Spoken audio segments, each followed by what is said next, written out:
Halo, what's up guys? Gimana kabar kalian hari ini? Semoga sehat selalu dan dimudahkan rezekinya ya. Baiklah, pada kali ini Mimin mau menceritakan kelanjutan sequel dari film Rogue Warfare yang pertama dengan judul Rogue Warfare The Hunt. Jika kalian belum nonton sequel film yang pertama, silahkan pencet kartu di atas ya. Jadi pada sequel kedua ini singkatnya, anggota yang tersisa berusaha menyelamatkan Daniel yang pada sequel pertamanya mereka ketahui ia masih hidup. Seperti biasa, yang belum makan silahkan makan dulu. Kalau udah, cuci tangan dan pencet tombol merah di kanan bawah video ini ya ngap. Oke, tanpa basa-basi lagi, yuk kita masuk ke film Rogue Warfare The Hunt. Pada awal film, kita diperlihatkan Daniel yang sedang disekap oleh pasukan teroris jubah hitam. Dan terlihat sekarang Daniel terlihat dengan kondisi yang sangat buruk. Pemimpin jubah hitam menginginkan Daniel menyaksikan teman-temannya meninggal satu persatu. Di lain sisi diperlihatkan para anggota yang tersisa sedang mencari keberadaan Daniel dengan cara menyusuri lembah dan perbukitan. Dengan bantuan senjata canggih berupa satelit, mereka berhasil menemukan titik lokasi yang keberadaan camp pasukan jubah hitam. Dan begitu sampai, anggota tim khusus langsung membuat serangan dadakan kepada kelompok jubah hitam yang terlihat sedang lengah.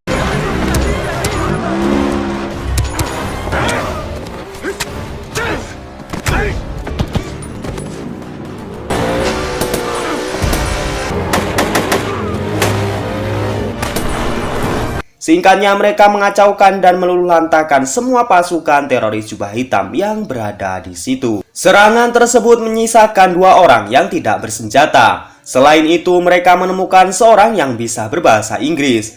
Dari orang tersebutlah dapat digali informasi bahwasanya pemimpin jubah hitam telah membawa Daniel ke sebuah desa tua yang berada di 25 km ke arah timur. Ia juga meminta belas kasihan agar ia dibiarkan untuk hidup. Ia mengatakan terpaksa bergabung ke kelompok jubah hitam agar keluarganya tidak dibunuh. Karena hal tersebut, James kemudian menyuruhnya untuk pergi. Raf yang khawatir jika orang tersebut akan memberitahu pemimpin jubah hitam menyuruh Gelina sang sniper untuk membunuhnya. Namun lagi-lagi Gelina juga merasa kasihan dengan orang yang tak bersenjata dan membiarkan ia lari hidup-hidup. Singkatnya, seluruh anggota tim kembali ke markas. Briscoe kemudian mengatakan bahwa desa tua tersebut sedang mereka pantau dengan menggunakan satelit. Di malam harinya terlihat Gelina yang sedang santai karena tidak bisa tidur. Jack kemudian menasihatinya untuk beristirahat walaupun hanya sebentar saja. Lalu mereka membahas Daniel yang sudah 1 bulan lebih ia disekap oleh pasukan jubah hitam. Keesokannya, Marina mencurigai tanda-tanda keberadaan jubah hitam di sebuah camp perkampungan tua. Banyak kendaraan yang terlihat masuk di kawasan tersebut. Kemudian Briscoe memberitahu sang presiden tentang kemungkinan besar jubah hitam yang sedang bersembunyi, yaitu di sebuah perkampungan tua sebelah timur kota Baghdad. Presiden pun mengizinkan Briscoe dan para timnya untuk menyerang jubah hitam dan juga menyelamatkan Daniel. Scene kemudian berpindah di mana sang ajudan memberitahu pemimpin jubah hitam bahwa salah satu camp mereka telah diserbu oleh pasukan khusus dan semua anggota mereka tewas terbunuh. Namun para warga sipil berhasil kabur dan melarikan diri. Baginya, dunia barat telah bersandiwara dengan membiarkan para warga untuk hidup agar dianggap sebagai rasa kemanusiaan. Ia juga berkeyakinan bahwa semua penduduk di tanah ini akan berpihak pada kelompoknya sebagai sesama saudara. Akan tetapi jika mereka menolaknya, itu sama saja sebagai seorang pengkhianat. Lalu sang ajudan juga mengatakan bahwa sang pria tadi berhasil selamat karena meminta belas kasihan agar ia dibiarkan untuk hidup. Kemudian pemimpin jubah hitam mengatakan ia termasuk pengkhianat dan sangat tidak layak berada di kelompoknya. Naam Sidi. Bring the American. Of course. Di markas diperlihatkan semua tim bersiap untuk mendatangi sebuah desa tua. Briscoe kemudian memberikan denahnya dan menyiapkan strategi kepada seluruh tim. Dan kemudian mereka berangkat dengan diantar sebuah helikopter menuju sebuah bukit dan dilanjutkan dengan jalan kaki. Di sini Gelina berjaga dari kejauhan dan bersiap dengan snipernya. Sementara yang lain masuk ke dalam desa. James di sini berpasangan dengan Raf menerobos masuk, sementara Jack dan Sue menyusul dari arah belakang. Kemudian mereka masuk ke dalam sebuah bangunan dan mengira Daniel berada di dalamnya. Akan tetapi mereka tidak menemukan Daniel di sana. Dan kemudian kita disajikan dengan aksi sniper cantik dan mematikan menghabisi para om-om teroris tersebut. Namun di sini Gelina diserang oleh beberapa teroris yang menembak ke arahnya bersamaan dengan perginya truk mereka. Kemudian Gelina yang sekarang sudah pindah posisi memberitahu para anggota jika pasukan jubah hitam sudah mengetahui posisi mereka saat ini. Dan mereka kemudian bersiap untuk meninggalkan desa itu. I want a drone on that truck now. Sementara itu di markas pusat, Briscoe memerintahkan sebuah drone untuk mengikuti kemana truk tersebut pergi. Di tengah perjalanan, sopir truk menyadari bahwa mereka sedang diikuti oleh sebuah drone. Untuk itu mereka mengarahkan truknya ke sebuah terowongan. Dan kemudian para anggota tim juga terlihat kembali ke markas dengan perasaan kecewa. Scene kemudian memperlihatkan kelompok jubah hitam yang sekarang berada di camp baru. Dan sang ajudan melaporkan kepada ketua bahwa ia sekarang sedang membuat bom baru. Bom tersebut dinilai lebih praktis dan hemat bahan bakar. Maksudnya efisien. Sementara di markas Amerika, Briscoe mengatakan bahwa misi yang barusan itu gagal dan mereka juga kehilangan jejak truknya. Namun ia berjanji bahwa bagaimanapun caranya Daniel harus selamat. Akan tetapi di kondisi sebenarnya Daniel sekarang seperti orang gila. Ia memainkan sebuah dahan yang ia anggap sebagai senjata api. Ia juga terlihat tertawa sendiri di hadapan pemimpin jubah hitam. Tak habis dengan itu, Daniel kemudian dikeluarkan dari kurungan dan dibawa di atas bukit. Ia juga dibohongi bahwa teman-temannya sekarang sudah mati. Daniel juga disiksa dengan cara diikat di sebuah tiang di bawah teriknya matahari. Kemudian beberapa jam kemudian ia diguyur air dan dibawa kembali ke dalam kurungan. Daniel terus ditekan mentalnya dengan cara membunuh pria yang dibiarkan hidup oleh pasukan khusus di hadapannya. Dan di sini terlihat Daniel sangat shock dengan hal tersebut.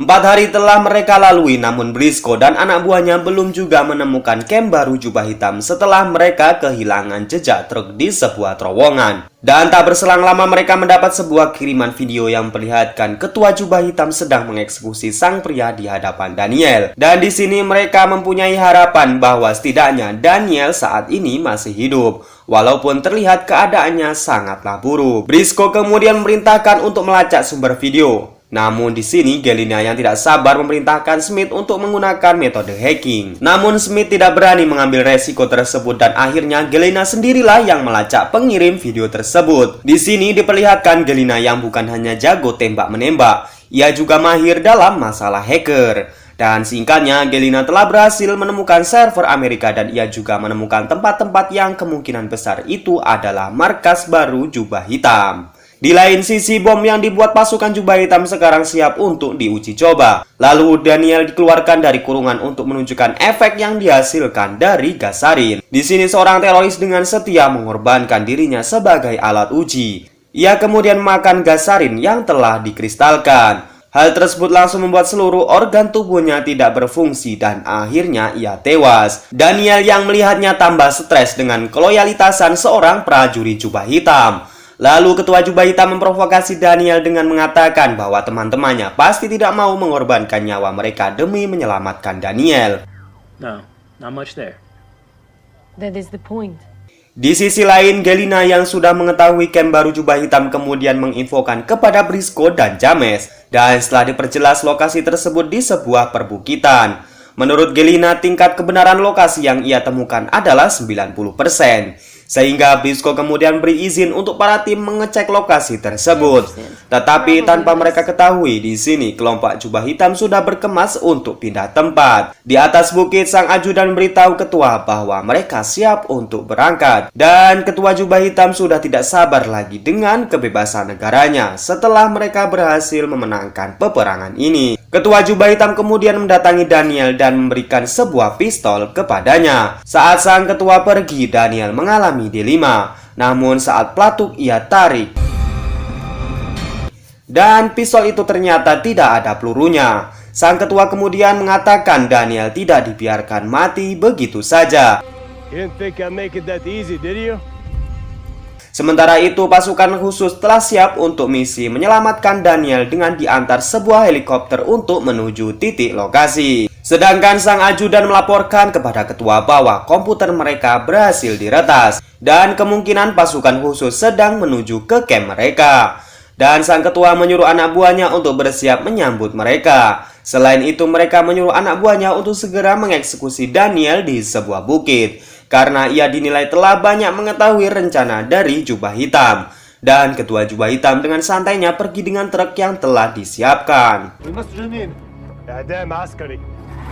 Singkat cerita, para pasukan telah sampai di lokasi. Mereka melihat ada pintu yang menuju terowongan bawah tanah. Namun tanpa sepengetahuan mereka, dua teroris sedang membawa Daniel untuk dieksekusi. Kemudian kita diperlihatkan aksi pasukan khusus yang memasuki terowongan dan melumpuhkan beberapa teroris di sana. Ternyata terowongan tersebut berujung di markas pasukan Jubah Hitam. Dan kemudian Gelina memindai situasi. Ralph, James, dan Jack mengecek ke dalam tenda. Sedangkan Gelina dan Sue berada di atas untuk mengawasi keadaan. Dan di dalam tenda terlihat pasukan Ralph berhasil menyandra pasukan teroris. Dan menanyakan di mana keberadaan Daniel. Akan tetapi teroris tersebut memilih mati dibandingkan memberitahu mereka. Di situ Jack mengambil komputer yang diketahui mereka sedang menyiapkan pembuatan bom sarin terbaru. Dikarenakan mereka terlalu lama di situ, para pasukan teroris yang lain datang dan ganti menyandra mereka. Tetapi untunglah Gelina dan Sue datang dan langsung menyelamatkan mereka. Karena suara tembakan itu, pasukan teroris datang dan menyerbu mereka. Dan baku tembak antar mereka pun tidak bisa lagi terelakkan.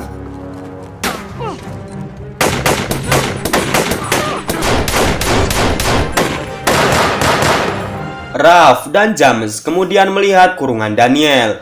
Namun karena di dalamnya kosong, mereka berdua kemudian mencari ke atas bukit. Dan tepat sebelum para teroris tersebut akan mengeksekusi Daniel, Tiba-tiba James dan Ralph menolongnya tepat pada waktunya. James kemudian mengabari markas bahwa misi kali ini mereka sukses. Namun Daniel terlihat depresi dan sangat syok. Mereka pun bergabung kembali dengan timnya Gelina dan segera pergi dari sana. Tapi tunggu dulu, para pasukan teroris tersebut tak semudah itu menyerah. Mereka terus menyerang pasukan khusus di sepanjang perjalanan. Dan pada adegan ultimate-nya, Jack melemparkan sebuah granat ke kerumunan pasukan Jubah Hitam yang membuatnya ambiar tak karuan.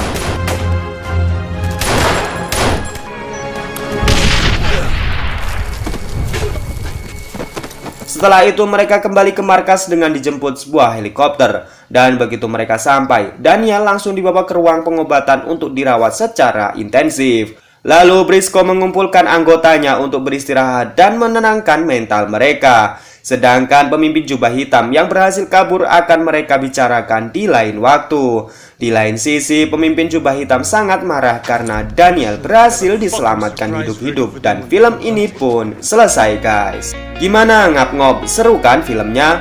Kalau Mimin sendiri merasa bahwa di film ini mengandung arti yang sangat banyak. Selain sebuah perjuangan, persahabatan merupakan kunci dari sebuah keberhasilan. Saya Naja undur diri dan wassalamualaikum warahmatullahi wabarakatuh.